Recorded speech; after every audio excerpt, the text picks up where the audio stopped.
Muy buenas tardes a todos. Ya tenemos al disertante en sala. Es licenciado en psicología, especialista en psicología clínica y terapia educativa, especialista en dirección administrativa, coordinador del departamento psicológico de Parmer, no sé si lo dije bien, después me corregirá, academia, como psicopedagogo.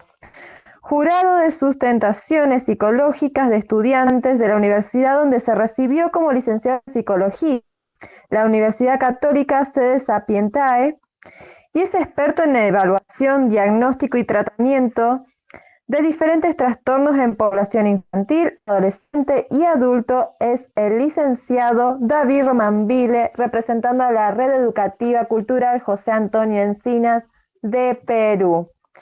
Licenciado, todo suyo. Muy bienvenido. Muy buenas tardes, estimada Mara. Muy buenas tardes, estimados en la sala aquí presentes. Tal cual, todo está muy bien dicho en la presentación. Mi nombre es David Romanville, psicólogo de profesión. Y en primer lugar, pues agradecer la invitación. En esta oportunidad vamos a hablar de un tema muy, muy interesante, el duelo, pero a través de la intervención. Vamos a hablar de intervención en diferentes etapas del desarrollo humano y también algunas estrategias y técnicas eh, que podamos trabajar con las personas que tenemos cerca y que por cuestiones naturales de la vida han sufrido algún tipo de pérdida humana. ¿Ok? En el transcurso de la ponencia, pueden ir haciendo las preguntas. No hay ningún problema. Pueden hacerlo a través del chat o a través del audio. Comenzamos entonces. Vamos a comenzar con un poco de conceptos generales dentro de la psicología. ¿Qué se entiende como duelo? Es un proceso natural en el cual hay una pérdida significativa. No es una enfermedad.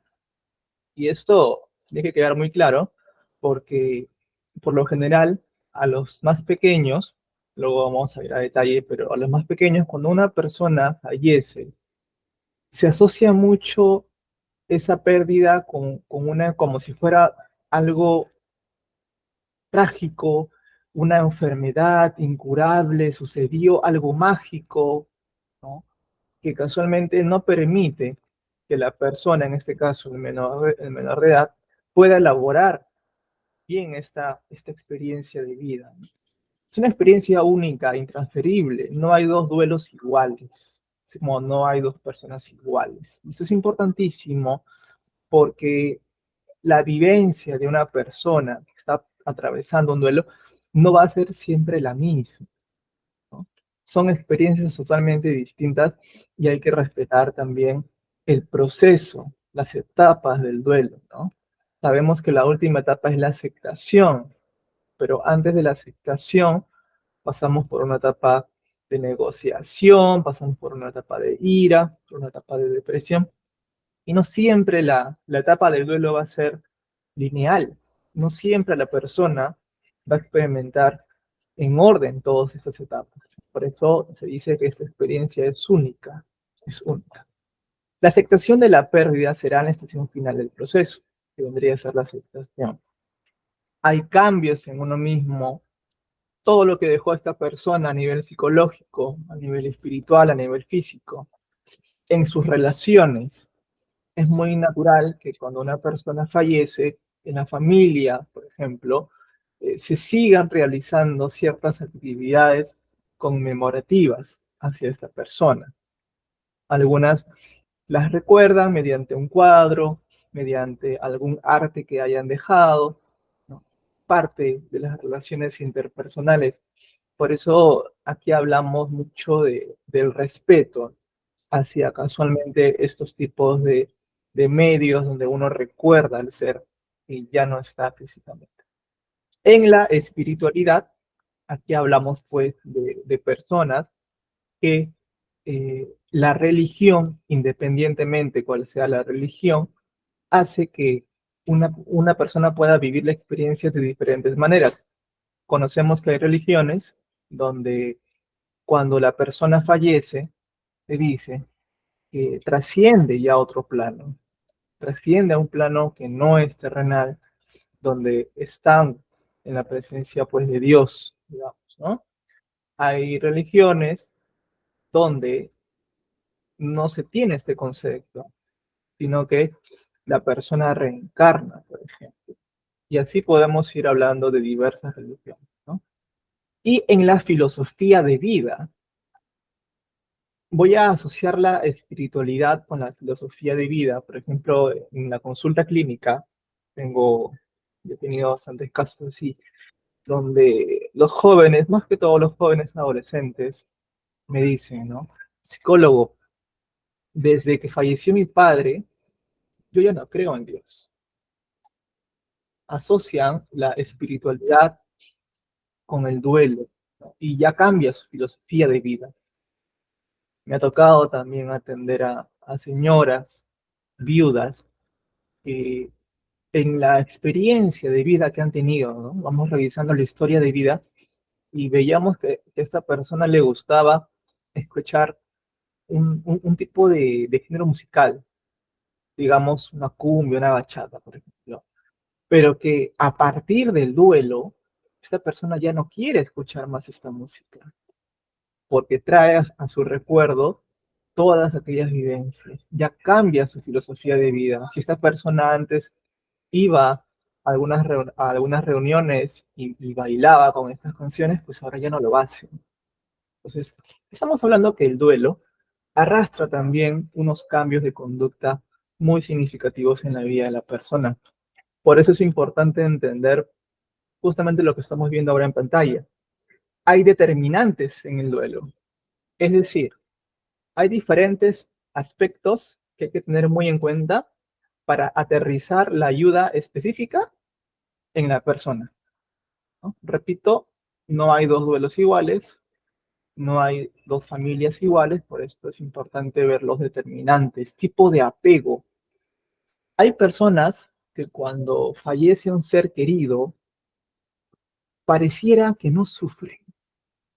Y digo pareciera, porque la persona no llora, la persona no, no siente esa necesidad de estar renegando, de estar preguntando qué pasó y demás. Uno investiga en el tipo de apego y encuentra a veces que no hubo mucha cercanía con el ser que ha partido. No había, no había ese vínculo afectivo. Al contrario, hay personas que tienen experiencias un poco peculiares aquí. Yo he tenido oportunidad de escuchar personas que me han dicho, hubiera preferido que esta persona fallezca antes, porque ha cometido demasiados delitos o ha hecho demasiado daño a mucha gente. Entonces, estamos viendo que depende mucho también el tipo de apego para poder entender un poco mejor el duelo de una persona. Veamos también cuáles son los antecedentes históricos. Es decir, hubo, hubo familiares que han fallecido debido a enfermedades crónicas o han sido eh, unas muertes aparatosas, han sido muerte natural, ¿no? Los antecedentes tienen mucho que ver. No es igual la primera persona en la familia que fallece cuando ya hay una historia de muertes previas. La forma también en que ha fallecido, ¿no? La proximidad. Por ejemplo, no es igual que una persona fallezca, ya sea en el hospital, ya sea en el mismo domicilio, que la persona fallezca estando en otro país. Entendemos diferente a la muerte de esta manera. Se dice que el ser humano, para poder entender mejor su duelo, muchas veces tiene que ver a la persona que físicamente ya no está en este mundo. Y es por eso que las familias que tienen personas que fallecen en otros países piden que sus cuerpos sean repatriados. Quieren verlos, quieren sentir que realmente la persona ya no está. Porque si no la ven, muchos de ellos todavía en su psicología tienen esta ideación de que aún están vivos. Y esto retrasa la etapa natural del duelo, ¿no? Y ni hablar con los pequeños. Ellos son todavía con un pensamiento muy concreto, quienes hay que explicarles de manera muy sencilla y tienen muchas veces ellos que ver también a la persona, ¿no? ¿Qué otros determinantes tenemos? La personalidad, ¿no? Ya lo hemos hablado también hace un momento, ¿no? ¿Cómo era esta persona? ¿Cómo eran los rasgos de personalidad de esta persona? Les comento que también en consulta de duelos llegan personas igual, que uno podría decir, este ser humano parece estar muy indiferente, ¿no? Hacia este evento, porque indica que no ha llorado, indica que no sufre. Y en la indagación de la información, el, el- la persona nos dice, lo que pasa es que el ser que se ha ido era tan alegre y era tan dinámico que nos pidió no llorar tanto por él, que nos pidió más bien que lo recordemos con bastante alegría, como él era, una persona muy alegre, y que si teníamos que llorar, lo hagamos en silencio en nuestros cuartos, pero frente a la gente, tenemos que seguir adelante, tenemos que seguir viviendo, aprovechando que tenemos un día más de vida. Entonces, la personalidad es clave, es importante. Hay familias que dicen lo contrario, ¿no? Por ejemplo, la persona que fallece tenía una forma de ser un poco depresiva, era una persona, digamos, tristona, una persona distímica, ¿no? Entonces, muchos de los familiares de este ser que ha fallecido suelen decir, eh, es mi hija, por ejemplo, no son padres, es mi hija, y me duele su partida, pero en cierta manera estoy un poco más tranquilo. ¿Por qué? Porque esta persona se veía que sufría demasiado en vida, dependiendo de la forma de ser. Hablamos también de variables sociales, ¿no? Hace poco, la pandemia, por ejemplo. La pandemia fue un evento que ha cambiado mucho la experiencia del duelo, porque muchos de los seres que han fallecido ni siquiera se ha permitido verlos debido a toda la coyuntura que pasamos. Imagínense la experiencia de duelo de estas personas, donde se enteraban del fallecimiento del ser querido y el próximo paso era ir directamente a tramitar la defunción y su entierro en muchos casos. Ni siquiera había la posibilidad de ver a estas personas, ¿no? Entonces, es muy interesante también entender el duelo en base al contexto que vivimos, ¿no? Y también las tensiones concurrentes, ¿no? Por ejemplo, las pérdidas secundarias, es decir, a veces el que fallece era la cabeza del hogar, económicamente hablando. ¿Cómo esto impacta a la familia? Por ejemplo, ahora que ya no está la persona que era el principal fuente de ingreso. ¿Cómo, cómo se gestiona esto? Por ejemplo, era una persona que trabajaba solamente en casa y ahora ya no está, por ejemplo, ¿no? Era una persona que estaba inmersa en el mundo de las drogas, quizá, y ahora ya no está. La gente podría decir, bueno, entre comillas, digamos, que esta persona pues que ha fallecido y que consumía al ya no estar, entre comillas, dirían, bueno, la familia se va a regularizar, porque vivir en un mundo de consumo siempre trae consecuencias negativas, pero no, muchas veces vemos que así la persona haya sido consumidora, haya sido lo que haya sido, duelo es duelo, sufrimiento es sufrimiento, y de todas maneras va a dejar un vacío temporal, propiamente del duelo, pero va a dejarlo. No es que va a haber una homeostasis, no es que va a haber un proceso de tranquilidad. Hasta las personas que han sido más digamos, negativas en la vida de un ser, al fallecer impacta. Así haya sido violentada la persona, la familia, impacta de todas maneras el duelo. Ok, vamos a ingresar entonces a un campo más práctico. Ya, vamos a empezar directamente con algunas estrategias de primero cómo ayudarnos a nosotros mismos. Porque antes de poder darle estrategias y de poder darle una serie de técnicas a las personas que están pasando por un duelo, es primero mejor nosotros mismos también darnos ese primer apoyo psicológico. Hablar de lo sucedido, ¿no? Hablar de la enfermedad, es decir, no tenerle miedo a la muerte. La muerte no tiene que ser entendida como algo que te quita, sino como parte de la vida. Hay que darse un tiempo para recuperarse. Es un mito decir, por ejemplo, que el duelo tenga que durar 6 meses o máximo un año y medio. Se dicen en los manuales de psicología clínica que un duelo puede durar hasta 2 años. 2 años, imagínense. Y psicólogo, ¿cómo me doy cuenta que ya estoy superando el duelo y que lo recuerdo o la recuerdo y me genera un poco de tristeza? Pero ¿cómo diferenciar?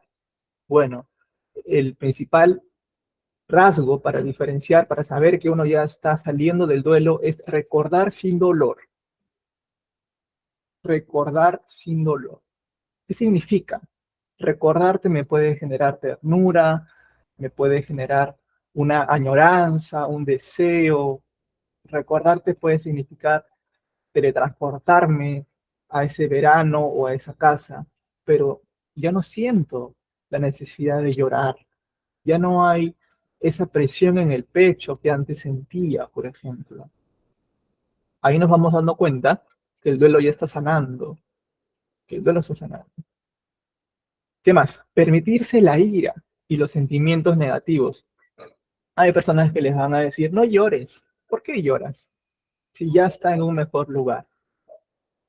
Claro, obviamente ya está en un mejor lugar, pero eso no quiere decir que yo deje de ser humano. Yo tengo sentimientos. Y si en alguna oportunidad recuerdo a este ser querido y siento lástima, siento pena, pues lloraré. Poco a poco ir recuperando rutinas. Y esto es muy interesante en el duelo, porque la persona que fallece deja un vacío en una rutina para las personas. Hace poco llegaba a consulta una familia y el duelo, ojo, el duelo también se vive en animales, ¿ah? No solamente es en seres humanos. ¿Y qué había pasado? La familia había tenido la pérdida de su mascota, que era un perro, y la más afectada era la madre de la familia. Y en la entrevista, la señora decía, por ejemplo, psicólogo, quiero que me oriente para cambiar un poco mi rutina, porque yo no puedo en las noches sentarme en la cocina sin quebrarme en llanto, porque cuando yo llegaba del trabajo, era mi perro quien me esperaba en la cocina y juntos cenábamos. Y ahora, al no estar presente, no me puedo ni siquiera permitir estar en ese espacio, porque me quiebra, por ejemplo, ¿no? Ahí tenemos que trabajar rutina, ¿no? Tenemos que generarle una nueva rutina a la señora para que poco a poco cierre esa etapa primero, le dé un sentido a la pérdida, pero que vaya recuperando nuevas rutinas, ¿no? Y eso también pasa, haciendo un paréntesis, pasa mucho también en las relaciones afectivas. Cuando una persona muy querida, llámese enamorado, enamorada, esposo, esposa, ¿no? Una etapa, un proceso de divorcio, de separación, se vive un duelo también allí. Y si alguno de ustedes o de un familiar o un amigo cercano está pasando por una etapa de separación, es muy habitual también experimentar muchos síntomas del duelo. Porque claro, la persona quizá no ha fallecido, físicamente está, pero no está emocionalmente, ya no está psicológica. Y ellos también necesitan pasar por esa etapa de un duelo más a nivel ya psicológico, más que físico. hay que expresar los sentimientos. Y una de las herramientas que yo recomiendo mucho en la psicología es el arte. A través del arte, tú puedes expresar muchas emociones que quizá con palabras no puedas hacerlo. Yo trabajo pinturas, por ejemplo, con acuarelas. Yo trabajo las mandalas. Yo trabajo el arte en prendas, en ropa, por ejemplo, ¿no? Con pacientes. Y vamos elaborando pequeños cambios en la etapa del duelo. Por ejemplo, al inicio es usual que las personas que han tenido una pérdida se relacionen mucho con colores oscuros, con colores negros, opacos, tristes, digamos. Pero en la medida en que el duelo va avanzando, ya estos artes comienzan a ser cada vez un poco más coloridos. Son procesos, son etapas dentro del duelo. Respetar mi ritmo, no hay que compararnos. Cada persona tiene su ritmo de duelo. ¿Por qué la vecina superó tan rápido su duelo? ¿Por qué a mí me está costando tanto? Bueno, cada persona es diferente. Por eso no podemos hablar o compararnos con el otro, porque cada persona es distinta. Reconocer la pérdida dejando sentir el dolor, ¿no? No sé si alguno de ustedes haya experimentado un ataque de ansiedad. Es muy común el ataque de ansiedad o el ataque de pánico, que es cuando una persona piensa que se le está yendo el aire. Si a alguno les ha pasado. Siente una presión en el pecho, un dolor, como un dolor en el pecho, y uno va al médico, uno va al doctor, y el doctor le dice, señor, usted no tiene nada, el corazón está bien. Pero entonces, doctor, ¿por qué siento que mi corazón se va a salir? Siento que me voy a morir. Bueno, es un ataque de ansiedad, más probable. Estos síntomas que acabo de mencionar suceden mucho en el duelo. Por eso se dice que cuando una persona fallece, la tristeza duele, y es cierto. Y la explicación es un poco médica también. Por ejemplo, cuando una persona fallece o uno tiene una pena muy grande, cuando lloramos, ¿no? Y nos quebramos, hacemos que las arterias del cuerpo se inflamen, porque están constantemente pues llevando la circulación de la sangre al corazón para que bombee, porque se entiende que está trabajando. Imagínense estar mucho tiempo con el llanto. Genera esa inflamación en las arterias a largo plazo un ligero dolor. Por eso hablamos que también la tristeza en el duelo tiene que ser manejada. ¿No han escuchado la frase que dice, murió de tristeza? Es muy común escuchar a veces eso, ¿no? Murió de tristeza, o parece que el fallecido se lo está llevando, se lo llevó, ¿no? Eh, una vez más, conversando con un neurólogo en un hospital de acá en Perú, me dijo algo muy interesante. Y por lo general esas muertes de dolor, como se dice, ¿no? Esas muertes que vienen después del duelo, por lo general son ataques al corazón, paros cardíacos, debido a una sobreestimulación del llanto. Una sobreestimulación. Es una persona que ha llorado tanto y a diferentes otros motivos, ¿no? De repente ya también sufría del corazón, ha tenido unos antecedentes. Entonces, hablamos que hasta para sufrir y hasta para llorar, también tenemos que ponernos un límite. No podemos estar todo el tiempo llorando, porque también nos puede desencadenar en un futuro que no queremos. Haz de tu casa un espacio acogedor. Se recomienda mucho que la persona cambie el lugar de las cosas. Por ejemplo, que no sean los mismos espacios donde antes usted estaba. Cambie la orientación de su cama, de su armario, pinte nuevamente las paredes, haga una renovación, usted mismo, usted misma también, físicamente, con pequeños detalles, no hay que gastar mucho, algo más simbólico para poder nosotros también entender como un nuevo inicio. ¿no? Hay que cuidar del sueño, hay que cuidar de la alimentación. Sí, es normal que el apetito disminuya, es normal que el sueño se altere en el duelo, ¿ok? Pero tenemos que alimentarnos de una u otra manera, ¿no? Tenemos que seguir viviendo, tenemos que seguir aseándonos. Es muy común también que la persona que está viviendo el duelo se descuide en su aliño, en su arreglo personal, ¿no? Por eso a las personas que están en duelo se les recomienda que salgan fuera de casa, que salgan, que no estén mucho tiempo en el hogar.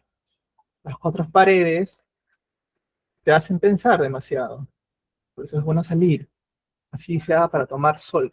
Por lo que no tengo mucho dinero, ¿a dónde me voy a ir? No importa, vaya de vueltas en su barrio o saque su silla y siéntese afuera. Conozca nuevas personas de su entorno. Y como ya habíamos comentado, hay que potenciar la creatividad, siempre es importante. Y se sugiere, se recomienda que tampoco se tomen muchas decisiones importantes. ¿Qué pasa?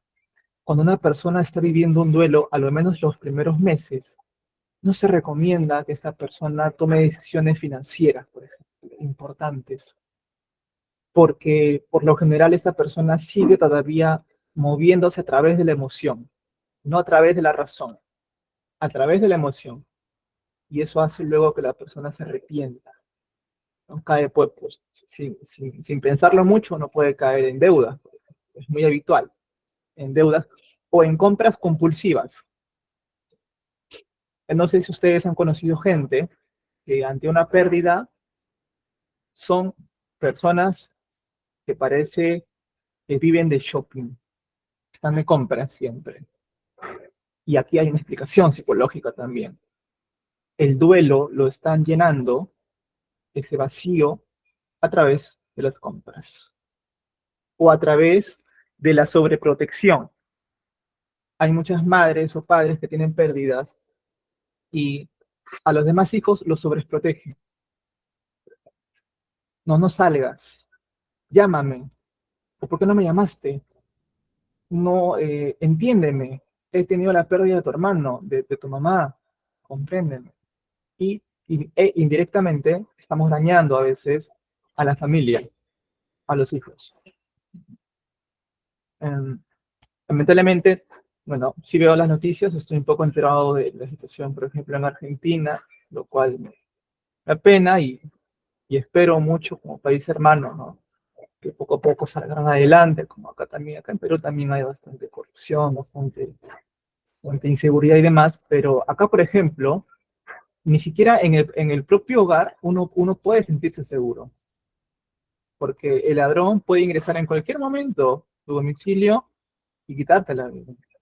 Yo siempre cuando lo converso con los padres, yo les digo lo siguiente, cuiden a sus hijos, protéjanlos, sí, pero ellos también tienen que experimentar lo que es vivir un taller deportivo, vivir un taller artístico. No fomentemos el adolescente de cristal, que no conoce, que no sale, que no ha experimentado. Pero psicólogo, me da miedo dejarlo. No conozco a sus amigos, no conozco a los padres. Bueno, hay que conocer. No por el miedo o no por vivir en un barrio que podamos llamarle peligroso, el hijo no va a salir. Tiene que vivir. Como repito, a veces la muerte llega en lugares y en momentos que uno podría decir, no lo esperabas. Porque así es. Porque así es. Muy bien. Vayamos ahora a las etapas de la vida, es muy importante, de 0 a 3 años, por ejemplo, ¿no? ¿Cómo el infante entiende el duelo? Ahí lo he subrayado de azulito. El menor no entiende a la muerte, no entiende la muerte. Por eso que dice ahí, pueden percibir lo que siente la persona que los cuida. Es decir, si uno de nosotros tenemos personas menores de 3 años en nuestro cargo, el menor va a entender el dolor por parte de nosotros, más que por el mismo evento. Por eso, en la medida en que nosotros vivamos este duelo, ellos también van a ir absorbiendo, son como una esponja, todo lo van a absorber del medio, lo positivo o lo negativo, hasta la manera de llorar, la manera de recordar, la manera de conmovernos, todo. Somos unas esponjas para ello. Buscar mantener intactas tantas rutinas en la medida de lo posible. Porque claro, la persona que fallece deja un vacío. Bueno, tratemos de llenarlo. Tratemos de llenar este vacío. Si antes, de repente, no sé, mamá falleció y mamá todas las tardes sacaba al menor al parque, pues tratemos de hacerlo nosotros. No rompamos con esas rutinas de porrazo, como se dice. La rutina es una fuerza de protección para la niñez en medio de grandes trastornos. No sé si alguno de ustedes ha visto La vida es bella. Esta película es muy interesante. La vida es bella, ¿no? Que se traduce, nos lleva a estos tiempos nazis, ¿no? Donde el padre buscaba la manera más creativa para que el hijo no se dé cuenta que estaba en un campo de concentración. Hacía hasta lo imposible. Bueno, hagamos eso también con los pequeños si en algún momento están atravesando por situaciones trágicas. ¿Okay? 0 a 3 años. 3 a 7 años. Aquí ya la muerte se entiende como algo real, pero como dice allí, es algo como que temporal, como que reversible. Porque claro, ya a los 3, 4, 5, 6 años, los chicos están viendo sus caricaturas, donde a un personaje le puede caer un yunque y sigue vivo. Así son las caricaturas. Entonces, muchos niños piensan que la muerte es igual. ¿De qué falleció el tío? No, es que el tío falleció en un accidente. Pero el doctor no lo puede reponer. Así piensan los niños, ¿no? Entonces, ¿qué tenemos que hacer en estos casos? Hay que ser concretos. Recordemos que aún los niños siguen en una etapa de pensamiento concreto. No, no tienen un pensamiento muy elaborado, muy abstracto. Hay que darle la información que necesitan para que comprendan muy sencillamente que la muerte es real y no es reversible. Y que con lo que tenemos, ahora tenemos que salir adelante. No es recomendable decirle a los niños que esta persona, como coloco allí, no se ha ido a dormir, por ejemplo, decirle a los niños que está durmiendo o que ha ido de viaje, ¿no? Uy, a mí me mintieron, haciendo un paréntesis. Esto me recuerda un poco mi experiencia, por ejemplo, con mi abuelita. En su momento me dolió tremendamente. No lo entendía. Creí que estaba realmente de viaje. Luego crecí, ¿no? Y experimenté lo que era el resentimiento hacia este familiar. ¿Por qué me mentiste? Entonces, es importante no mentir. Hay que decir lo que ha sucedido. Pero psicólogo, me cuesta de repente decirle porque lo veo y no parece ser un niño muy maduro, muy seguro, es muy sensible. Bueno, lleven a psicología entonces. Que psicólogo los oriente y los ayude a vivir este proceso, pero asesórense con profesionales. 7 a 10 años. En esa etapa, los niños ya comprenden que la muerte no es reversible, comprenden que ya es un proceso natural, pero muchos de ellos les cuesta entender que es universal. ¿Qué significa esto? En estas edades, los niños, está bien, falleció mamá, pero ¿por qué falleció mi mamá? ¿Por qué no falleció la mamá de Pepito? ¿Por qué la mía?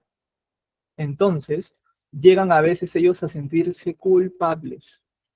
Están en una etapa en que pueden llegar a pensar, falleció por mi culpa. ¿Por qué? Porque era muy malcriado, le hacía renegar mucho a mi mamá, por eso falleció. Falso. Entonces, todos esos aspectos hay que educar a los hijos. Ya a esta edad es muy común la culpa, los celos, la ira, la envidia, por ejemplo, la comparación. Por ejemplo, los niños pueden compararse con los papás de otros amiguitos, por ejemplo, ¿no? Entonces hay que hablarles mucho de esto. hay que hablar de sus sentimientos. Ya están en una edad para hablar mucho a través de los sentimientos y aclarar muy bien que no es la culpa de ellos. Ya en la adolescencia, ¿no? Aquí ya entramos en un campo un poquito más complejo, porque el duelo en la adolescencia se asocia a consumo de sustancias en muchos casos. Se asocia a promiscuidad, se asocia a conductas de riesgo. ¿Por qué?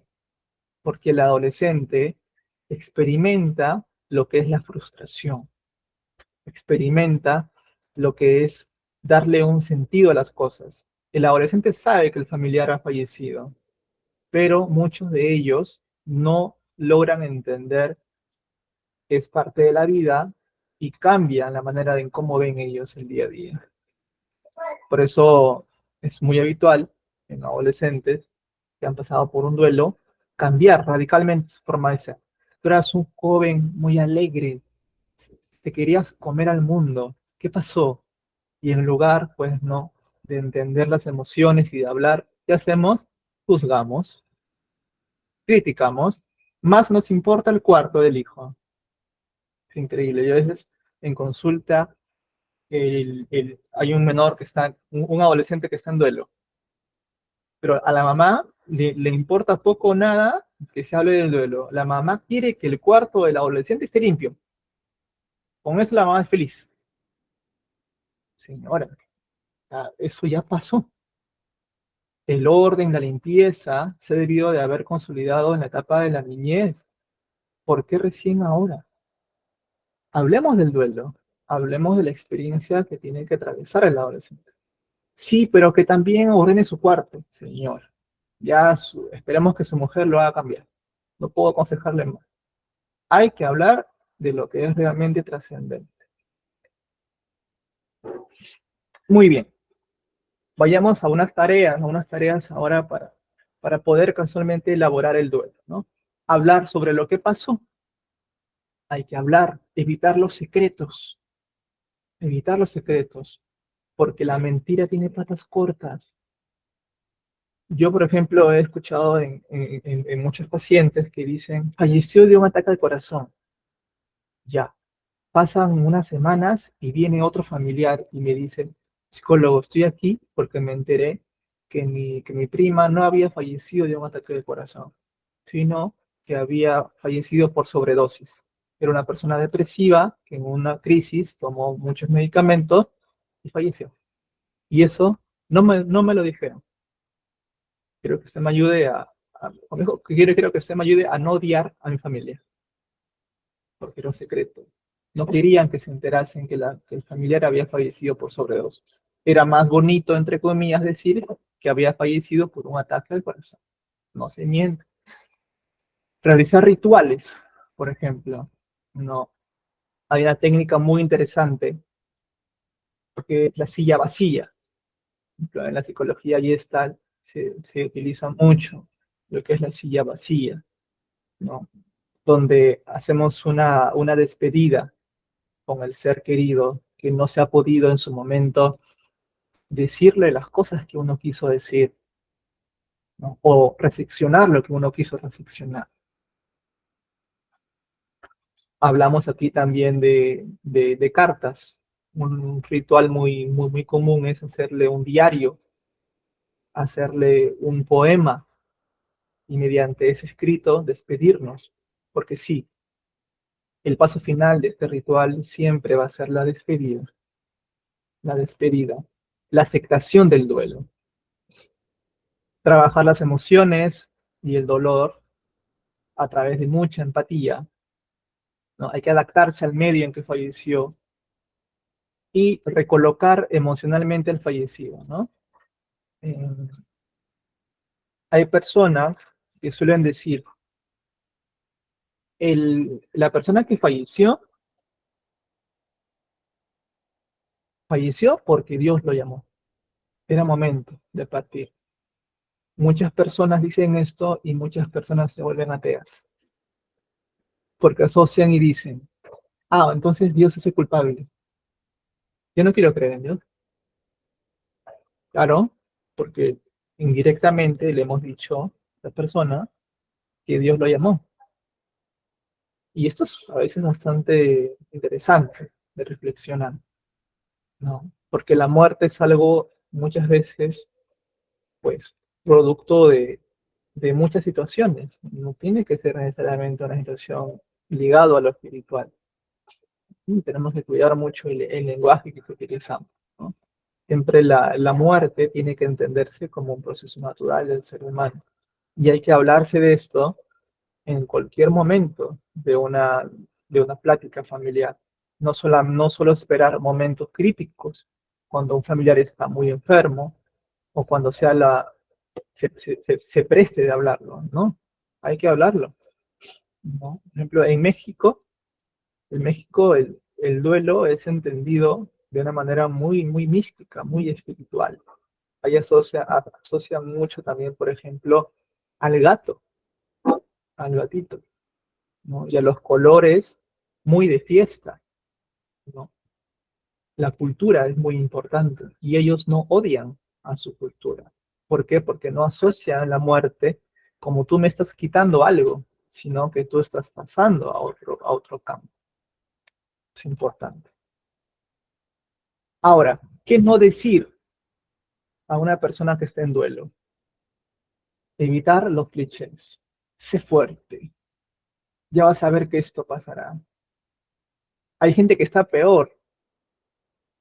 No debes sentirte así. No llores. Así esa persona no descansa en paz. No llores, no llores. El tiempo lo cura todo. Falso, por ejemplo. El tiempo no cura nada. Lo que uno cura es cuando uno entiende las cosas. El tiempo no. O es la ley de la vida, ¿no? Ha sido voluntad de Dios. Todos lo vamos a pasar. En el proceso del acompañamiento del duelo, tenemos que ser más humanos, más sensitivos que racionales. La persona que está al costado no quiere que le des la super explicación de por qué pasó lo que pasó. Simplemente quiere que acompañes. ¿Y de qué manera uno puede acompañar? De la siguiente manera. Lo siento mucho. Entiendo que esto es difícil, doloroso, pero es un proceso, es tu proceso. Veo que esta experiencia para ti es dolorosa. En estos momentos es válido sentir. Exprésate. Habla lo que tengas que hablar. Estoy aquí para acompañarte. Cuenta con mi apoyo. Búscame cuando me necesites. Entonces, son palabras más asociadas a la empatía. Son palabras asociadas al acompañamiento. ¿Ok? Muy bien. Tengo todavía muchas otras diapositivas que mostrar, pero también estoy viendo que el tiempo nos va a ganar y sí me gustaría también tener un espacio para poder hablar con ustedes si existiesen preguntas. Entonces, voy a dejar la presentación aquí en algunas frases muy interesantes que encontré, pero también quisiera dar inicio, pues quizá a una pequeña ronda de preguntas o alguna ronda de consultas para poder orientar en estos minutos que aún tengo disponibles.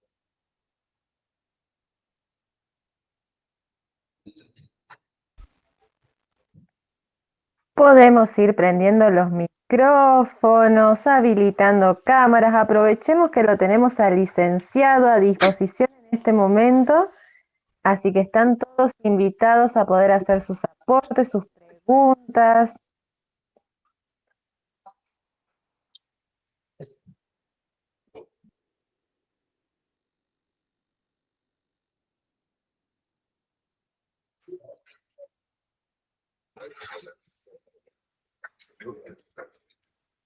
Bueno, voy Quizás hay arrancando yo. alguna... Sí, uy, adelante, adelante. Perdón. Me llamó mucho esto la atención, ¿no? Porque justamente en Argentina, focalizando en lo que conozco, ¿no? Que es la zona en donde vivo, por ejemplo, que es Neuquén, al sur del país, hay muchos indicios de, por ejemplo, casos de suicidio o de intentos de suicidio en niños muy chiquitos. Hablando de chiquitos en un rango etario de 8 años, 11 años, eh, se ven los indicios en la escuela, por ahí no hay mucha asistencia en lo que es asesoría, acompañamiento, entonces son cuestiones que no están del todo abordadas y que llegadas a las instancias, como son niños justamente, no se sabe cómo activar ciertos protocolos. No sé cómo serán las estructuras, los protocolos en Perú. Ujú. Ok, sí, muy interesante en este caso la población infantil. Ok, es importante, de repente sería buenísimo quizá, y eso podría dar pie a otro congreso quizá de la prevención del suicidio, ¿no? O hablar de una cultura preventiva a la depresión o a la ansiedad. Sí, aquí en Perú existe muchos casos. Por ejemplo, estamos hablando que el año pasado se incrementó al 35% de los intentos de suicidio en menores de edad. Estamos hablando que en el 2024 el índice estaba en el 28%. Miren, del 28 al 35% en Perú. Y dentro de los motivos de consulta y de los diagnósticos, hablamos del trastorno emocional de inicio en la niñez. ¿Esto qué significa? Que a veces los adultos pensamos que los niños no se deprimen. Falso, sí se deprimen. Los niños dicen, son malcriados. No, no es que sean malcriados. Tienen un problema emocional que los lleva a tener problemas conductuales. Es un tema de humor, su temperamento es así, lo heredó, tiene mal genio de su padre o de su madre. Quizás, pero la manera en cómo este pequeño sufre, aislándose, por ejemplo, de los demás compañeritos de colegio, estando muy retraído o no queriendo que nadie se le acerque, son señales, pequeñas señales, o el típico niño que se distrae de todo, se desconcentra, no puede estar sentado, ¿no? Le cuesta dar afecto. Estamos hablando de señales de que este menor está sufriendo por dentro. Entonces tenemos que acompañarlo y como primera estrategia que yo siempre trabajo aquí es conversar con el menor, trabajar las emociones, pero vital, los padres de familia, ¿no? Acá en Perú, por ejemplo, vamos a las escuelas, capacitamos a las escuelas de la comunidad, citamos a todos los papás y primero hacemos un diagnóstico de cómo está la familia. Y a caramba, en el gran índice de niños con intención suicida, viven en un ambiente de violencia. Y por lo general son los hombres quienes maltratan a las mujeres y el niño está observando eso en el hogar. Y lo traduce luego en la escuela a través de la desconcentración. Y si ustedes escuchasen las palabras que nos dicen, los adultos se asustan. Señor, señora, no es un ambiente positivo para su hijo. Miren cómo se encuentran. ¿Pero qué quiere que hagamos? Es un inútil, es una vaga, es un vago, es un flojo. Enfrente del menor de edad utilizan ese lenguaje agresivo, ¿no? O es que tiene que crecer, tiene que tener carácter, por eso le pegamos, por eso usted lo dice humillación. Como una vez un papá me dijo, ahora está de moda decir violencia psicológica. Antes era decir, era, te formabas el carácter. Antes no habían, una vez me dijo un papá, antes no habían psicólogos. Esto que es una moda, imagínense. Salud mental es una moda, imagínense. Una crianza a través del respeto, a través del amor, es retroceder en el tiempo. ¿Y por qué entonces cuando luego hacemos, ¿no? Luego hacemos trabajos, por ejemplo, proyectivos donde al adulto lo hacemos conocer su yo niño, por ejemplo? ¿Por qué lloran tanto? ¿No? ¿No será que la manera en que han sido criados, ¿no? Han sido un poco abusiva, negativa? Llorando ahí los papás, sí, sí, psicólogo, tiene razón. Entonces, estamos hablando que muchos de los niños con índices altos de intento de suicidio o suicidios ya consumados provienen de familias violentas. Entonces, recomendación, talleres preventivos, promocionales del buen trato, de la comunicación asertiva, de los valores, hablamos del respeto, hablamos de la empatía.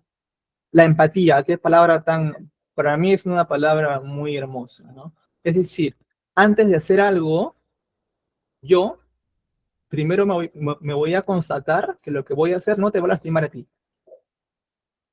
Y haciendo un paréntesis, hay personas que están lidiando con su físico, por ejemplo, con su peso, digamos, que es un índice muy... Acá en Perú, por ejemplo, hay muchos casos de intento de suicidio por trastorno bulímico.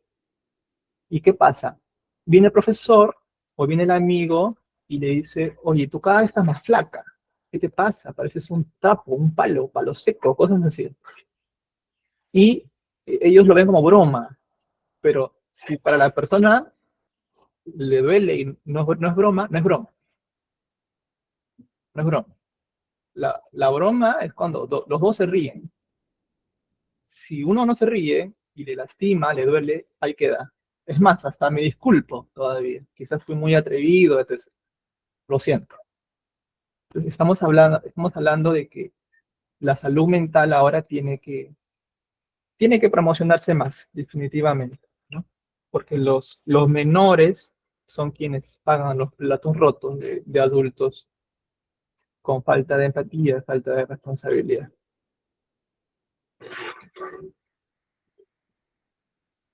Muchísimas gracias, licenciado. Justamente es un poco la temática que nos traía hoy, ¿no? El abordaje del duelo mediante las emociones y los sanos pensamientos. Cómo a través de los sanos pensamientos podemos orientar y cambiar muchas conductas, muchos patrones, a través también de la gestión emocional, ¿no es cierto? Es correcto. No, entendamos importante que el duelo, al ser una etapa de vida, es importante elaborar una serie de pensamientos que hagan que el ser humano lo viva de una manera lo más adaptativa posible. Es diferente pensar, por ejemplo, me duele, me lastimas tu pérdida, pero voy a seguir adelante a decir, sin ti yo no vivo, y me puede llevar a un suicidio, por ejemplo. O, eh, como por ejemplo, ¿no? La Madre Teresa, ¿no? ¿Y qué vas a hacer con todo el amor que tenías hacia tu hija si ya no está? De repente. Miren la respuesta. La capacidad de amar me pertenece. Es decir, puedo perder a muchas personas, hasta a mi hija si es necesario, pero nunca perderé el amor que yo tengo para dar. Es decir, dentro del dolor, transformo el dolor en amor. Lo transformo. Y eso es una gestión emocional importante. ¿Para qué sembrar resentimiento, dolor, recelo, cuando más bien puedo alimentar a los demás mediante el amor, mediante mi testimonio de vida, que puede sanar a muchas otras personas? Ok, yo puedo estar lastimado, yo puedo estar resentido si es así por último, pero así como tengo emociones negativas, la muerte de un ser querido me puede enseñar a mí también que la vida es efímera, que es corta. Y al ser corta, uno lo aprende a disfrutar mejor. Uno empieza a darle un mejor sentido a lo que pasa. Se vuelve más selectivo, se vuelve más también más respetuoso consigo mismo. Entonces, sí es importante gestionar bien las emociones y los pensamientos, ¿no? En el duelo. Muchísimas gracias por su respuesta. ¿Alguien más? ¿Alguna pregunta? ¿Algo para comentarle al licenciado? Ahí vemos muchos aplausos, corazones. Bien. Bueno, la verdad que un placer, licenciado David, por tenerlo en este congreso, por su presentación, por la temática que nos trajo, ¿no? Porque es una mirada diferente y es necesario. Ahí tenemos comentarios de Claudia, muy bueno. Y muchas gracias, muy claro todo, Virginia. Y bueno, como siempre es un placer. Recordamos que el licenciado está representando a la red educativa cultural José Antonio Encinas de Perú, así que miren de dónde tenemos estos excelentes profesionales compartiendo unos minutitos de su valioso tiempo con nosotros. Aprovechémoslo siempre. Tenemos comentarios que están preguntando si hay bibliografía de soporte.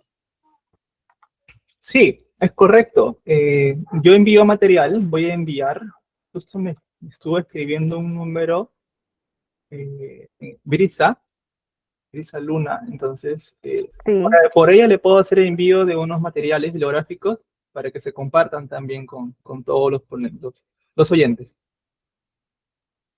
perfecto, sí, muchas gracias. Vamos a estar muy agradecidos. Seguramente nuestra compañera nos va a estar compartiendo toda la bibliografía que nos pueda proporcionar de apoyo, de soporte, de consulta. Todo siempre es bienvenido.